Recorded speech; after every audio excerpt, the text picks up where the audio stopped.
Iran reformist wins presidential election.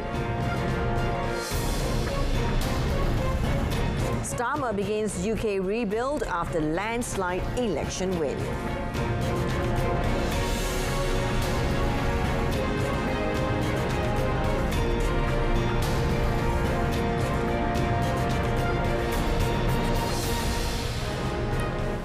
Good afternoon and Salam Malaysia Madani. Thank you for watching. This is World Today with me. I'm Jessica Lee. Now, Iran's reformist candidate Masoud Pezeshkian won a run-off presidential election against ultra-conservative Saeed Jalili. Electoral Authority spokesman Mohsen Islami said Pezeshkian got more than 16 million votes and Jalali more than 13 million out of about 30 million votes cast, adding that voter turnout stood at 49.8%. The final result will be announced later today. Iran held the first round of its snap presidential election last week, which was marked by a record low turnout. Only 40% of Iran's 61 million eligible voters cast their ballots in the first round, the lowest turnout in any presidential election since the Islamic Revolution of 1979. The first round saw Pezeshkian, a sole reformist candidate, leading the polls, running against three conservative figures, with Jalali coming second and Parliament Speaker Muhammad Baqir Ghalibaf in third place. Pezeshkian, a 69-year-old heart surgeon, earned the support of Iran's main reformist coalition, including ex-President Mohammad Khatami and moderate former President Hassan Rouhani. Jalili, 58, is noted for his uncompromising anti-West position and rallied a substantial base of hardline supporters and received backing from other conservative figures. The snap elections were originally slated for 2025 but were brought forward after the unexpected death of ultra-conservative President Ibrahim Raisi in a May helicopter crash. Britain's new Prime Minister Keir Starmer pledged action to fix the country, not just words, but warned that improvements would take time. Now, standing outside his new office and residence at number 10 Downing Street, Starmer acknowledged the scale of the challenges that faced him after his party's landslide victory in a parliamentary election ended 14 years of often tumultuous Conservative government. He was greeted by huge cheers and in turn took time before making his speech to shake hands with and hug aides and well-wishers who lined Downing Street. The centre-left Labour won a massive majority in the 650-seat parliament, prompting Rishi Sunak's resignation on Friday morning. Now, Starmer then went to meet King Charles and was formally named Prime Minister. Starmer named Rachel Reeves the UK's first woman finance minister and appointed David Lammy as Foreign Secretary, following his election win to become centre-left Labour's first Prime Minister since Gordon Brown in 2010. Within hours, Starmer held a flurry of phone calls with leaders, including reaffirming London's unwavering support for Kiev's war against invading Russian forces, with Ukrainian President Volodymyr Zelensky and US President Joe Biden. He also spoke to European Commission President Ursula von der Leyen and the Prime Ministers of Canada, Italy, Ireland and Poland, alongside the heads of the UK's devolved governments in Scotland, Wales and Northern Ireland. US President Joe Biden's supporters in Wisconsin were divided on whether he is fit to continue leading the country for another term. Now, on Friday, the president held a rally in Madison, a key political battleground state, following a debate last week with Donald Trump that led some within his party, including major donors, to question his ability to handle a second four-year term. Then during the rally, President Biden had a message on Friday for Democrats and others who are calling on him to drop his re-election bid after last week's debate. We had a little debate last week. Can't say it was my best performance. But ever since then, there's been a lot of speculation. What's Joe going to do? Is he going to stay in the race? Is he going to drop out? What's he going to do? Well, here's my answer. I am running and going to win again. Although his message is strong, some supporters still have doubts about the president's performance. I was scared. I mean, I love Joe Biden. I think he's one of the best presidents we've had in the last century. However, seeing him walk on stage and seeing his general demeanor, he's not Joe that he was 4 years ago. However, there are also some who stood loyal and confident on him. I feel that Joe Biden is a viable candidate. I think he should do what he did today. He should keep doing it. He should be consistent. He should be, I won't say defiant, but somewhere between consistent and defiant. He needs to let people know, and he did today, that he ain't going nowhere. And unless something changes dramatically, he is the man. Now, speaking to supporters, the president reiterated that he won't be forced out as the Democratic presidential nominee amid a chorus of criticism and concerns sparked by his startling debate performance. 7 Palestinians were killed in an Israeli military offensive on the occupied West Bank city of Jenin. At least 14 Palestinians have now been killed in Israeli operations this week in the West Bank, where the Gaza war has fueled tensions in October. The Israeli military said the raid was carried out to find fighters behind an attack last week in which an Israeli captain was killed. Hamas said one of the latest 7 dead was a commander in the group. An Israeli military statement said there was a gun battle in the Jenin refugee camp, and then troops surrounded a building in which fighters barricaded themselves. The Wafa official Palestinian news agency said military vehicles surrounded a house and demands were made by loudspeaker for one occupant to surrender. It added shoulder-launched missiles were fired and a drone used in a 4-hour raid. The Palestinian Authority Health Ministry said the 7 dead were aged from 19 to 54.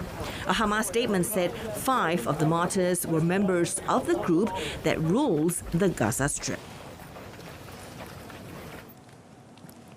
On a floating hospital near Gaza, doctors aren't just treating physical wounds, they are providing emotional support too for children and adults haunted by months of terrifying war. Now, child amputees and elderly people in wheelchairs are among the patients on the converted ship off Arish, northern Egypt, funded and operated by the oil-rich United Arab Emirates. About 2,400 people have been treated at the temporary facility, whose rows of tents below deck hold about 100 patients at a time.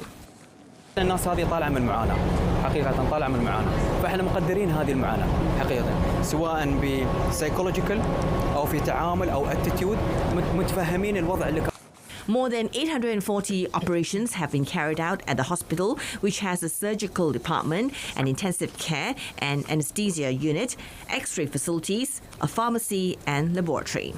Its 60 staff span specialities including orthopedics, internal care, neurosurgery and dentistry.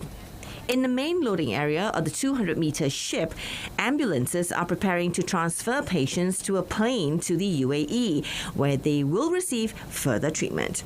According to Zami, they are among those chosen as part of a UAE initiative to receive 1,000 wounded children and 1,000 cancer sufferers from the Gaza Strip. Now, other patients discharged from the hospital are taken to housing designated for them by Egyptian authorities.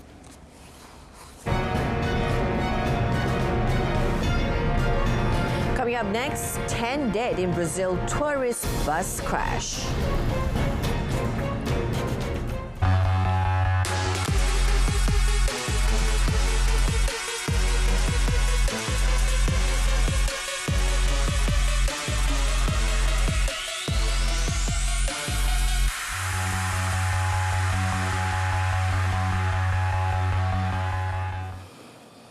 Now, 10 people died and dozens were injured when a tourist bus crashed into a highway pillar in Brazil's southeastern Sao Paulo state. The accident occurred at dawn in the Itapetininga region. Authorities said there were 52 victims, of which 10 died on the scene. The injured were extracted by rescue teams and firefighters and taken to 3 hospitals in Itapetininga and neighbouring Sorocaba. 5 of them had serious injuries. An accident report drawn up by the state's transport department said the driver had reported a mechanical failure which caused him to lose control of the bus.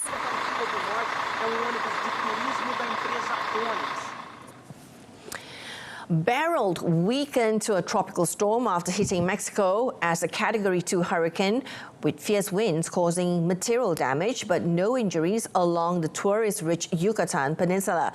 Now headed for the Gulf of Mexico, Beryl is expected to intensify as it moves towards northeastern Mexico and the U.S. state of Texas by the end of the week.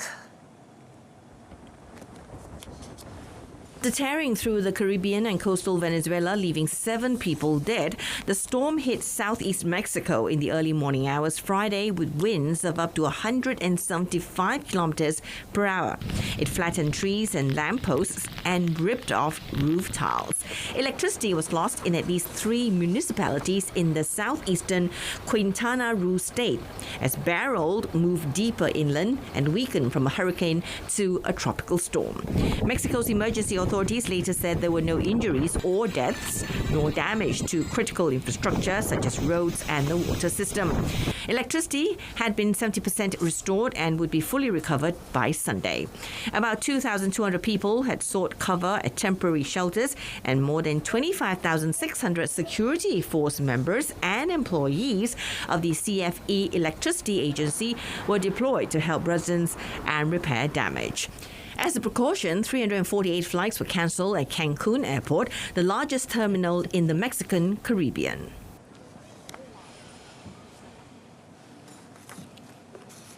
The residents living in the shadow of volcano Etna set to clear the ash from the volcanic activity over the previous days.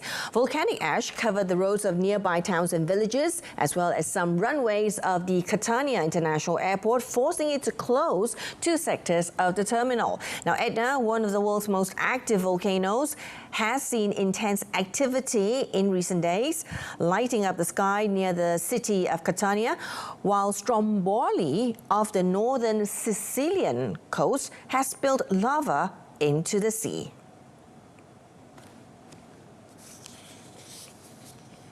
Local residents and tourists admired the dramatic eruption of Stromboli volcano from a boat nearby.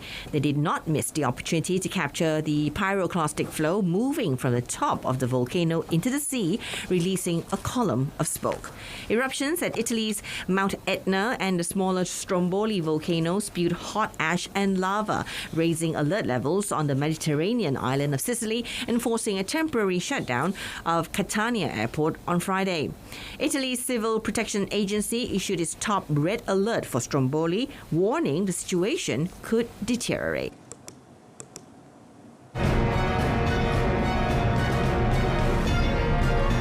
Still to come in sports, France beat Portugal to set up Euro semi-final against Spain.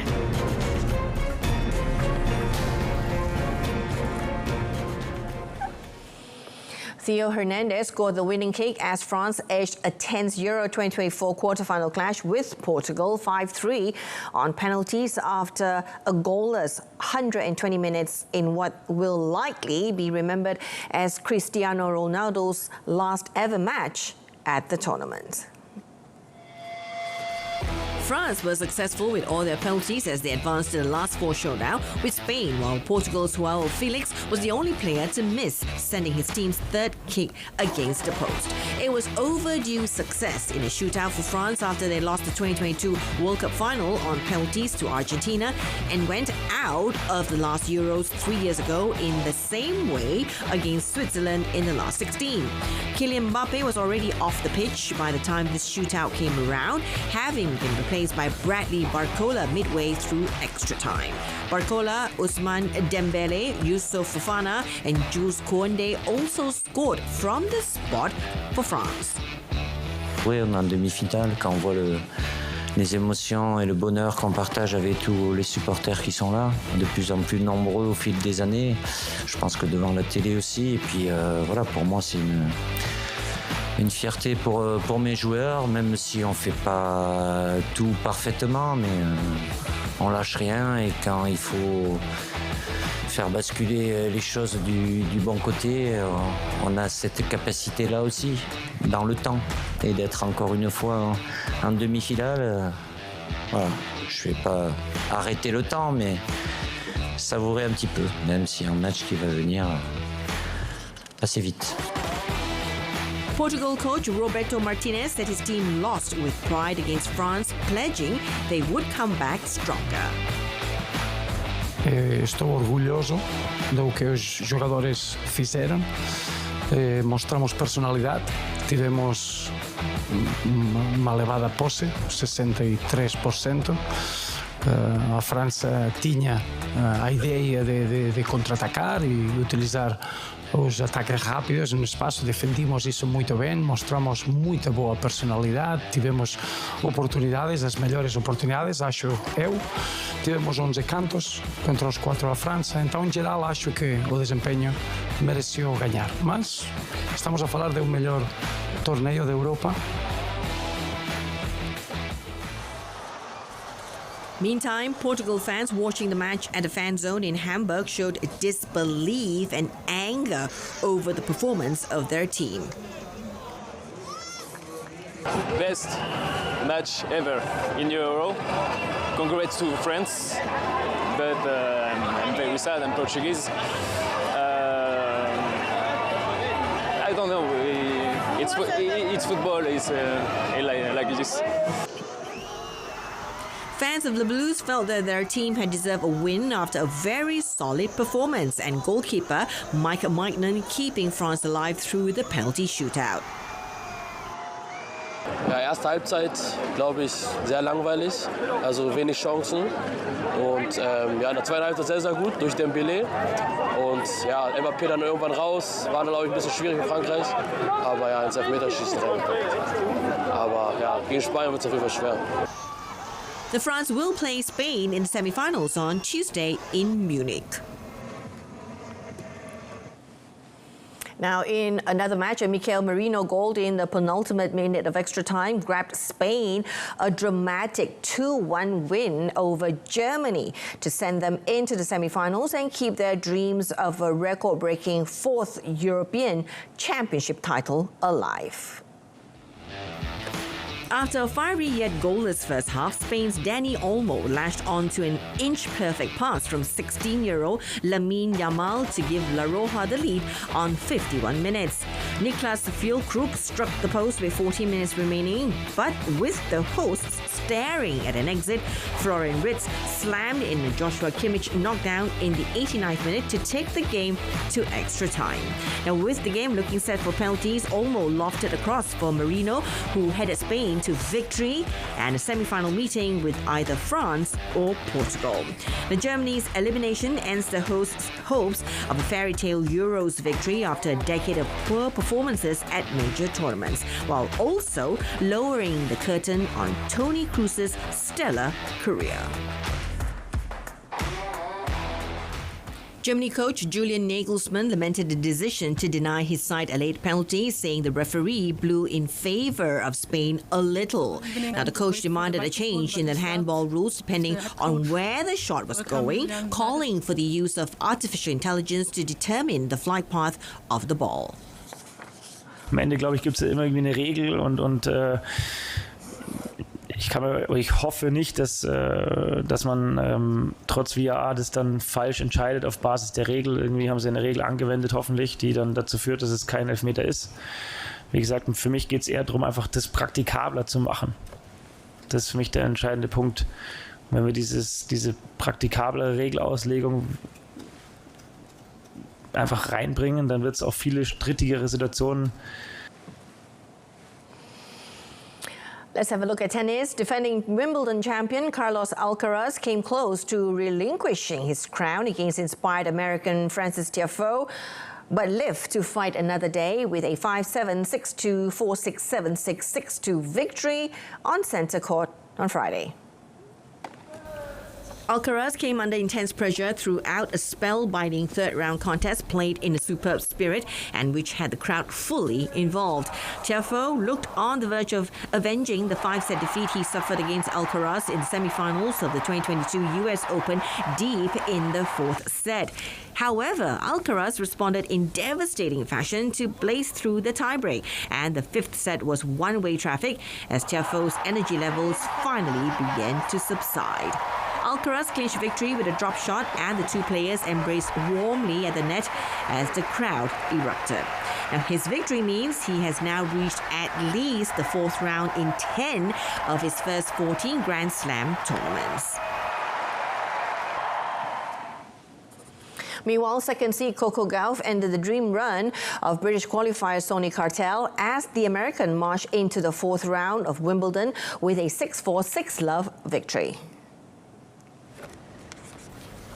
Gauff was pushed hard by a player who began the week ranked 298th in the world, but once she banged the opening set, the outcome of the match was never in doubt.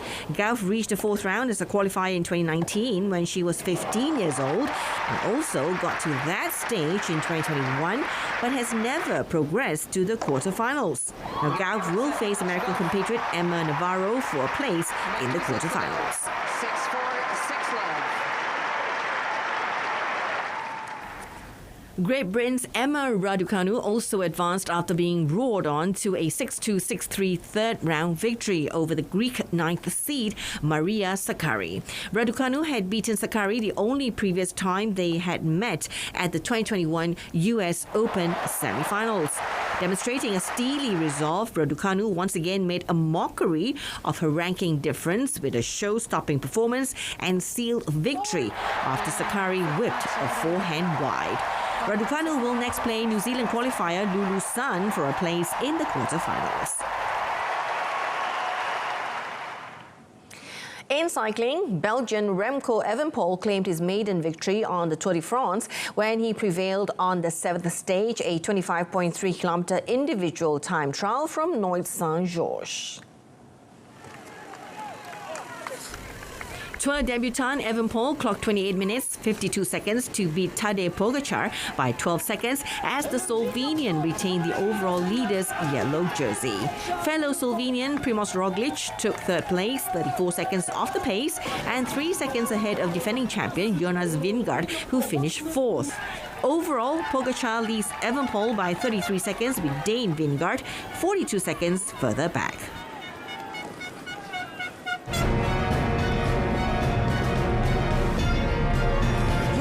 Robot for railway maintenance. That and more coming up next in our Offbeat segment.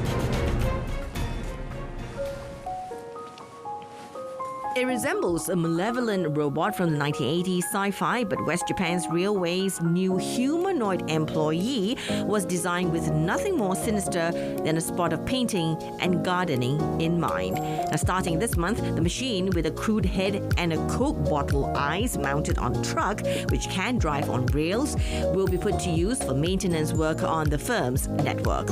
Its operator sits in the cockpit of the truck, seeing through the robot's eyes via cameras and operating its powerful limbs and hands remotely. With a vertical reach of 12 meters, the machine can use various attachments for its arms to carry objects as heavy as 40 kilograms, hold a brush to paint, or use a chainsaw. For now, the robot's primary task will focus on trimming tree branches along rails and painting metal frames that hold cables above trains. The technology will help fill worker shortages in aging Japan, as well as reduce accidents such as workers falling from high places or suffering electric shocks. A new exhibition looking at the evolution of Barbie opens in London this week as the famed Mattel doll celebrates her 65th birthday this year. Barbie, the exhibition at the Design Museum, features more than 250 items from the Barbie universe, including an array of dolls showing her changing appearance, design sketches, and dream houses. Now, on display is the first edition of the first Barbie released in 1959 with blonde hair, angled eyes, dressed in a black and white swimsuit, along with later models representing different races, hair textures, and shapes. And it has been an evolution. Of course, the original Barbie was exclusively imagined as a thin white woman. And over the years, Mattel, I think, have taken steps to rectify that initially quite narrow definition of what female beauty is. So I think that in today's world, they are definitely doing a significantly improved job of producing dolls and presenting those dolls to the public in a way that children who play with Barbie, whoever they are, wherever they're from, can see something of themselves in the doll. The exhibition coincides with Barbie's 65th birthday this year and follows on the huge success of last year's Barbie movie starring Margot Robbie, which grossed $1.4 billion at the global box office. Actually, Barbie's resonance in culture has never been larger, more prominent. We had a cultural phenomenon after the release of the film.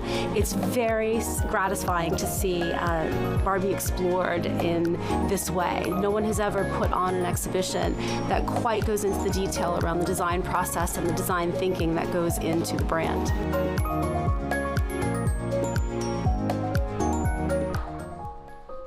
A group of life-sized wild animal puppets took their first steps at the London launch of a new public art project that will see them embarking on a 20,000-kilometre journey from Central Africa to Northern Europe, symbolically fleeing from the effects of climate change.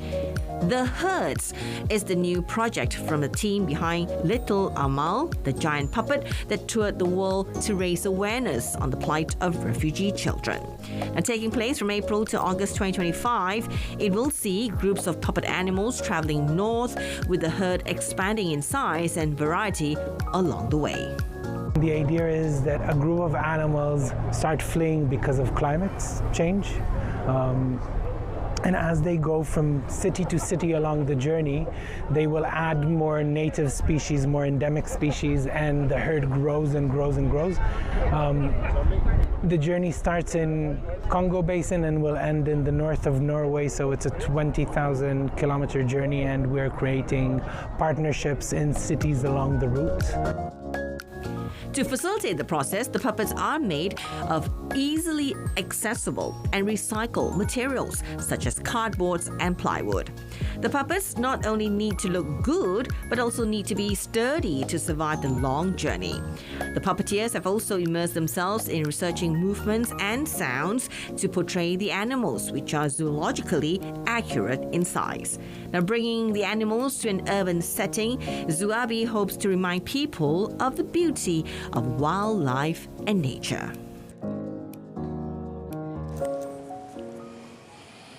And that's it for this edition of World Today. In our top story, Iran reformist wins presidential election. I'm Jessica Lee.